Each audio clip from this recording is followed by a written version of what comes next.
Welcome back to Superbly Said Advanced English Vocabulary and Phrases. And just a quick note before we start, you can go to SpeakDuo.com to meet new people from around the world who are practicing English on video calls to become more confident with their English speaking abilities. But to summarize our source material today in a single sentence, we are looking at an advanced English lesson plan structured around a workplace rivalry from the office, and it's designed to teach vocabulary, idioms, and facilitate conversational breakout rooms. The lesson promises a thematic exploration of workplace rivalry, but the vocabulary examples and exercises feel entirely disconnected from that engaging premise. Right, it's a bit jarring. Let's look closely at the section discussing the idioms themselves. The material uses The Office, specifically 18 minutes of Dunder Mifflin staff rivalry, warehouse versus office, as its primary hook. Which is a culturally rich, highly specific context for advanced learners. Exactly, but when we look at the actual instruction, we see idioms like a cushy job, to bail on someone, and to chicken out, paired with, frankly, incredibly generic example sentences. The core weakness here is that jarring disconnect between the hook and the application.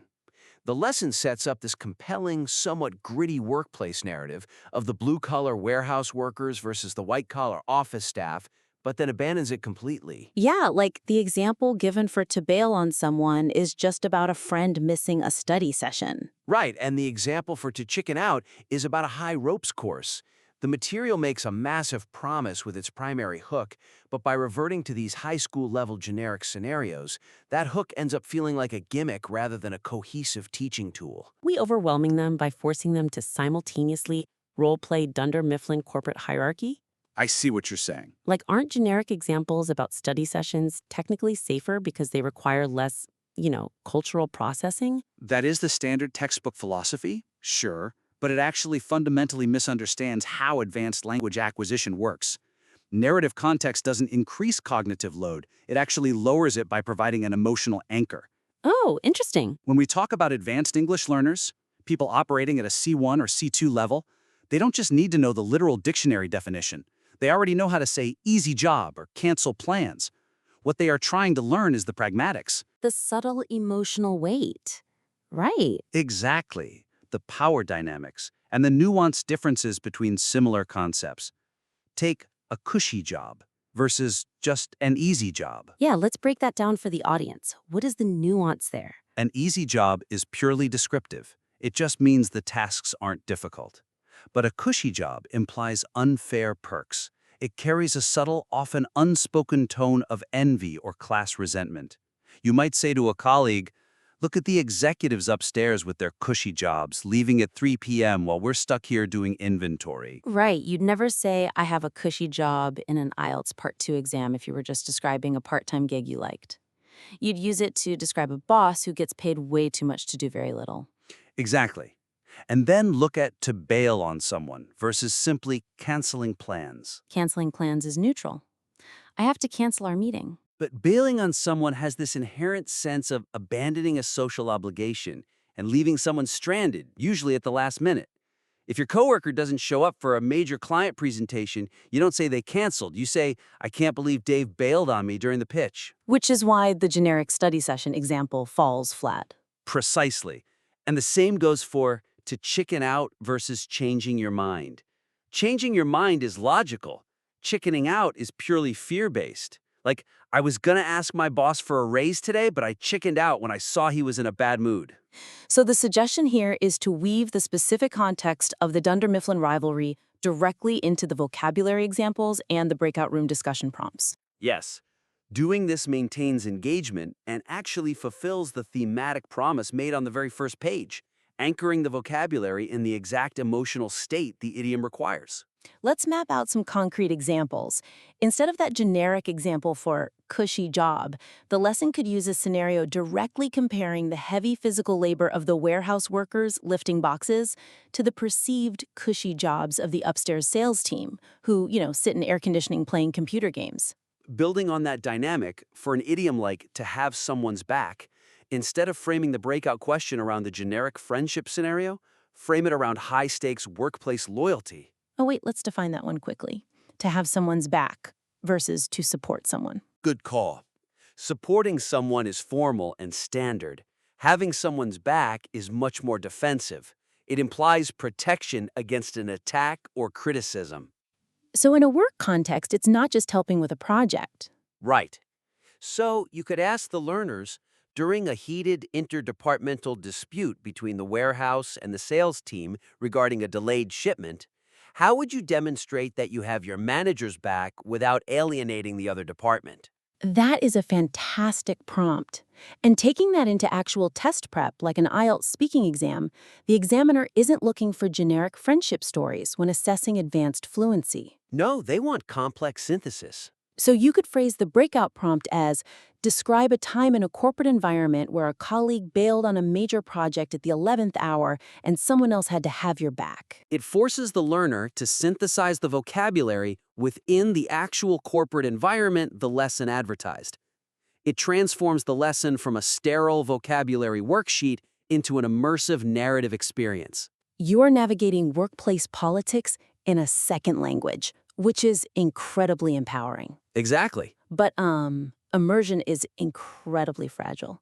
You can have the best Dunder Mifflin roleplay in the world, but if the mechanical pacing of the lesson constantly interrupts the learner, that immersion shatters. Which actually brings us to our second point. The current structural cadence of placing a breakout room after every 2 vocabulary words risks disrupting the cognitive flow and conversational momentum of advanced learners. Yeah, let's look at the logistics here. As I understand the layout, this document inserts a breakout room directly after expressions 1 and 2.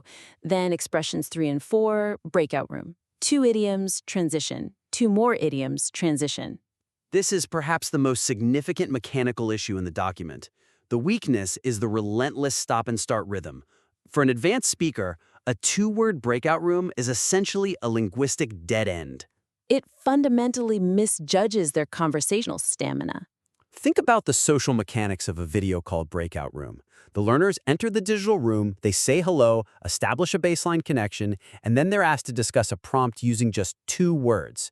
They are going to burn through that target vocabulary in 30 seconds, leaving them with awkward dead air. It's forcing the brain to spend 80% of its energy managing the administrative transition of entering a digital room and only 20% on the actual target language. It's the equivalent of watching a deeply engaging, highly dramatic film, but the projector stops every 10 minutes so the audience can discuss the lighting in the previous scene. Or, it's like driving on a highway but being forced to stop at a toll booth every single mile. You never get to hit your stride. Oh, which, ironically, is one of the idioms we need to cover. To hit your stride. Yes.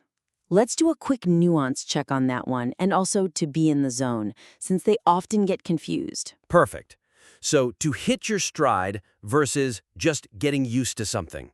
Getting used to something means it's no longer difficult, but hitting your stride means you've found a natural, confident rhythm after a somewhat bumpy start. Like, the first few weeks at the new corporate job were tough, but by month 3, I really hit my stride. Exactly. Whereas to be in the zone is more temporary and intense. It's a state of hyper-focus where you block out all distractions. You wouldn't say, I'm in the zone at my job this year. You'd say, don't bother Sarah, she's got headphones on and she's totally in the zone finishing that report. So going back to the lesson structure, these constant 2-word breakout rooms prevent students from ever getting in the zone or hitting their conversational stride. Precisely. The suggestion to resolve this is to restructure the pacing by grouping the vocabulary into larger, thematically linked clusters before sending students into those breakout rooms, thereby allowing for richer, more complex conversational scenarios. So instead of chronologically grouping whatever 2 words are next, we cluster them by corporate themes. Let's look at concrete examples. Combine a heads up, have someone's back, and to bail on someone into a single robust cluster focused on the overarching theme of workplace trust and communication.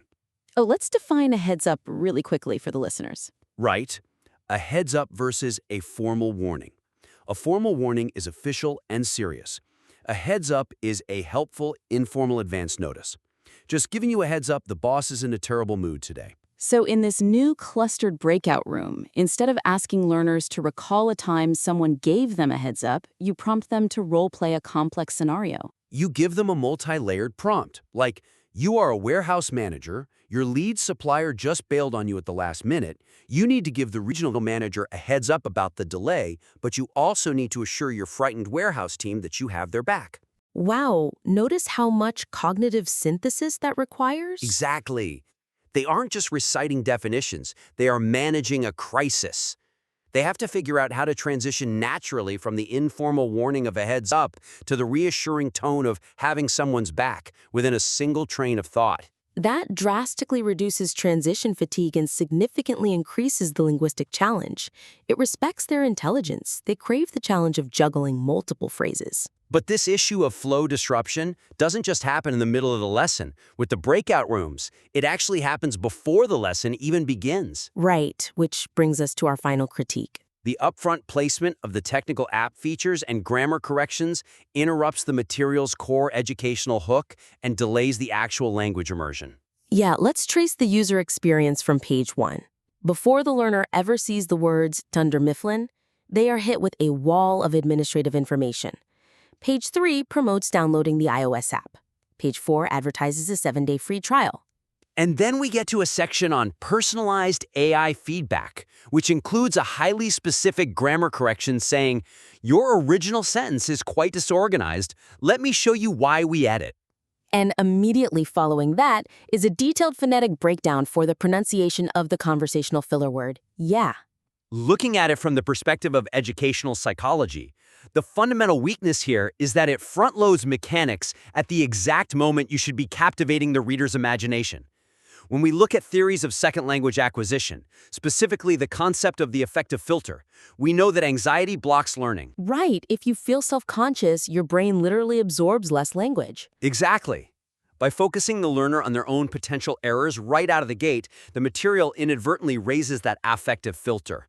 It makes the student hyper self-conscious about their mechanics before they've even opened their mouth. It sets a strangely defensive tone. As an adult learner, my first impression shouldn't be a computer telling me my sentences might be disorganized. It completely deflates the enthusiasm, which frankly just doesn't add up pedagogically. Oh, there's our last phrase, to not add up. Let's do the nuance. Not adding up versus being confusing. If something is confusing, it's just hard to understand. But if a situation doesn't add up, it means it's logically inconsistent or suspicious. The sales numbers Dave reported just don't add up. So putting grammar corrections before the fun narrative hook just doesn't add up for student engagement. Exactly. The suggestion here is to shift these mechanical app features and error correction examples to the end of the lesson as a value-add wrap-up. Keep the opening strictly focused on the thematic hook. So the concrete action. Take that sentence restructuring example and the yeah pronunciation tip and relocate them to the post-lesson wrap-up section. If you look at the final pages, there's already a slide titled, Don't Forget Your Materials. That is the organic, logical place to remind them about the AI analysis. Once they've actually produced language, they will be much more receptive to tools that help them refine it. And for the beginning of the document, just begin the very first visual slide immediately with the warehouse versus office rivalry. Grab their attention on second one. Let the workplace drama drive the initial experience. It really comes down to an educational philosophy. Engagement must always precede administration. Absolutely. Okay, so before we wrap up today's critique, we have a quick quiz for our listeners to test how well they've absorbed these 8 nuanced idioms. Yes, let's see how much you've learned. I'll read the question, and my co-host will read options A, B, and C. We'll give you a chance to pause, and then we'll give the answer and a quick reminder of the example. Ready? Here is question 1. What is the best definition for the expression a heads up? Option A, a helpful advance warning or a quick friendly notice regarding a specific event that will be happening very soon. Option B, a direct confrontation between two opposing managers attempting to immediately resolve an urgent public crisis. Or option C, a strategic organizational meeting specifically designed to actively brainstorm a remarkably innovative product. Feel free to pause the podcast here if you need to think about the answer. Got your answer? The correct answer is A. A helpful advance warning or a quick friendly notice. Right, remember the example we used earlier. Just giving you a heads up, the boss is in a terrible mood today. It's informal and helpful. Question 2. How is the idiom to have someone's back accurately defined? Option A, to deliberately betray a remarkably trusting colleague during a highly competitive and stressful corporate event. Option B, to loyally support or completely protect a specific person, especially during remarkably difficult situations. Or option C, to constantly micromanage an incredibly talented employee to successfully prevent any sudden accidental errors. Feel free to pause the podcast here if you need to think about the answer. Okay, so The answer is B. To loyally support or completely protect a specific person. exactly, like when we talked about demonstrating that you have your manager's back during a heated interdepartmental dispute. It's about protection and loyalty. Question 3. If someone decides to bail on someone, what exactly are they doing? Option A, to forcefully demand an immediate financial repayment from a highly reluctant individual during an emergency. Option B, to completely rescue a significantly struggling coworker from failing a remarkably important upcoming deadline. Or option C, to unexpectedly cancel established plans or abruptly leave a specific person behind at the absolute last minute. Feel free to pause the podcast here if you need to think about the answer. Ready? The correct answer is C. To unexpectedly cancel established plans or leave someone behind. Remember the example, I can't believe Dave bailed on me during the pitch. It's not just canceling, it's abandoning them. All right. Question 4. What does a person mean when they say they are going to chicken out? Option A, to suddenly decide against doing something you planned simply because you feel too afraid or incredibly nervous. Option B, to aggressively confront a remarkably difficult challenge without requesting any assistance from your teammates. Or option C, to systematically organize a remarkably chaotic corporate workspace into easily manageable new areas. Feel free to pause the podcast here if you need to think about the answer. And the answer is, A. To suddenly decide against doing something because you feel too afraid. like our example, I was going to ask my boss for a raise, but I chickened out when I saw he was in a bad mood. It's fear-based, not just a logical change of mind. Moving on to question 5.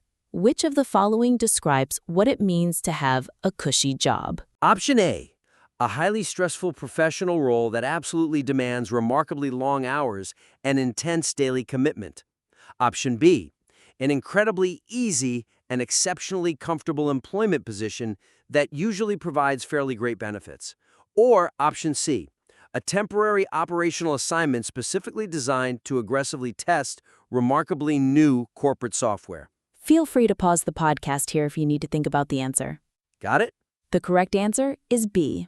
An incredibly easy and comfortable position. Right, like the resentment the warehouse workers feel toward the executives upstairs with their cushy jobs leaving at 3 p.m. every day. Question 6. What occurs when a person is said to be in the zone? Option A, to completely restrict access to a highly sensitive physical location using exceptionally strict safety measures. Option B, to feel profoundly confused or totally overwhelmed by a remarkably complicated and severely demanding new project. Or option C, to be absolutely fully focused and actively performing a specific task remarkably smoothly and highly effectively. Feel free to pause the podcast here if you need to think about the answer. And we're back. The answer is C. To be absolutely fully focused and actively performing a task smoothly. Just like the example, don't bother Sarah. She's got her headphones on and she's totally in the zone finishing that report. Question 7. What does it mean if you're trying to hitch your stride? Option A, to successfully reach a remarkably steady and totally confident pace while actively doing a certain long activity. Option B, to deliberately, forcefully, physically strike a surprisingly heavy industrial object using a specialized steel tool. Or option C, to suddenly experience a massive drop in physical stamina right after finishing a remarkably demanding fast race. Feel free to pause the podcast here if you need to think about the answer. All right, the answer is Option A. To successfully reach a remarkably steady and confident pace. Like starting a new job. The first few weeks were tough, but by month 3, I really hit my stride. And our final question, question 8, what happens when an explanation or situation seems to not add up? Option A. To successfully resolve a truly complicated and deeply frustrating mathematical equation lacking external gadgets. Option B. When a specific story or an explanation seems completely inconsistent or just simply doesn't make logical sense. Or option C. To repeatedly fail to successfully achieve a highly important sales target during a remarkably busy work quarter. Feel free to pause the podcast here if you need to think about the answer. The final answer is B. When a specific story or explanation seems completely inconsistent. right, like when we said, the sales numbers Dave reported just don't add up. Or how front-loading grammar corrections doesn't add up pedagogically. Awesome. Well, we hope you did well on that quiz. To quickly recap our 3 main areas of constructive feedback for this SpeakDuo lesson plan. First, we need to unify the vocabulary examples with the core television show theme, replacing generic scenarios with specific Dunder Mifflin contexts to teach the true pragmatics of these idioms. Second, we recommend clustering those idioms into larger thematic groups, like workplace trust, to drastically improve the pacing, build conversational stamina, and eliminate the transition fatigue of those 2x2 breakout rooms. And third, move the technical app mechanics and preemptive grammar corrections to the end of the document to preserve that crucial initial narrative hook and lower the learner's affective filter. Aligning the structural flow with the thematic promise is really the ultimate takeaway here. Immersion isn't just about the words you teach, it's about the world you build and the rhythm you maintain. If the material commits fully to its workplace rivalry concept, it will profoundly improve the learner's retention and confidence. We would love to see how this document evolves with these structural shifts. We warmly invite the listener to implement these revisions and submit the updated material back to the show for another critique. Until then, remember, in adult education, your first impression shouldn't be a reminder of the learner's deficits, but an invitation to their potential.